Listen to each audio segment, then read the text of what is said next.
Aujourd'hui c'est jour -3 avant mon départ pour le Sri Lanka et on va y déposer nos valises pour 1 mois. Jour -3 et encore quasi rien qui est prêt. Je sais pas si tu ressens l'angoisse, mais ça va être sport, ça va être marrant. Pour être totalement transparente avec vous, je ne sais même pas par quoi commencer, tellement il y a une masse de choses à faire en 3 jours. J'ai pas encore fait la valise, j'ai pas encore les sacs, tout simplement pour faire un voyage sac à dos.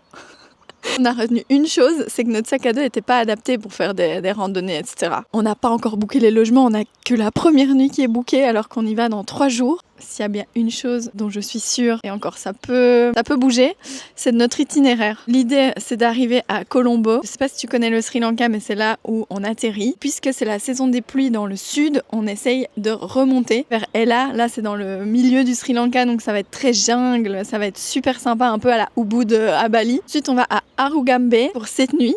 J'ai d'ailleurs envie de me trouver des petits logements très insolites sur la plage. Au Sri Lanka, tu peux y aller toute l'année. Il y a 2 parties de l'île. Il y a toujours côté pluie et côté soleil. Ensuite, on va remonter. On va aller à Trincomalee. Je sais pas si je prononce bien. De là, on va partir sur Sigiriya. C'est de nouveau un peu dans les terres. J'espère pouvoir y trouver des plantations de cacao. Donc, n'hésite pas à me dire. Je suis preneuse des bonnes adresses. On retourne sur Colombo. Et donc, tout ça en 1 mois. En ayant été à Bali, on s'est rendu compte du côté chaotique des transports. On t'annonce 1 heure. En fait, t'en as pour 4 heures.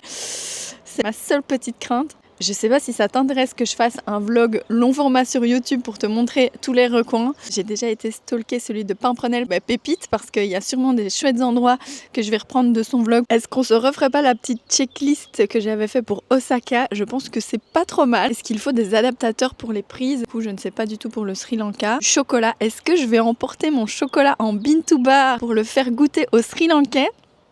Mais ça peut être intéressant. Veste de pluie évidemment, des copies du passeport, mon AirTag. Pour les stressés comme moi, le AirTag, comme ça tes proches ils peuvent savoir en temps réel où tu te trouves au cas où tu es perdu au milieu de la jungle. Bien sûr, si on veut revenir plus chargé qu'à l'aller, il va falloir le pèse-bagages. Je pense que je n'oublie rien. N'hésite pas à me dire toi, qu'est-ce que tu aurais dans ta checklist juste avant de partir en voyage à J-3. On n'a plus qu'à croiser les doigts pour se dire qu'on n'a rien oublié. Et je t'emmène dans la suite au prochain épisode. Est-ce qu'on fait notre valise ensemble?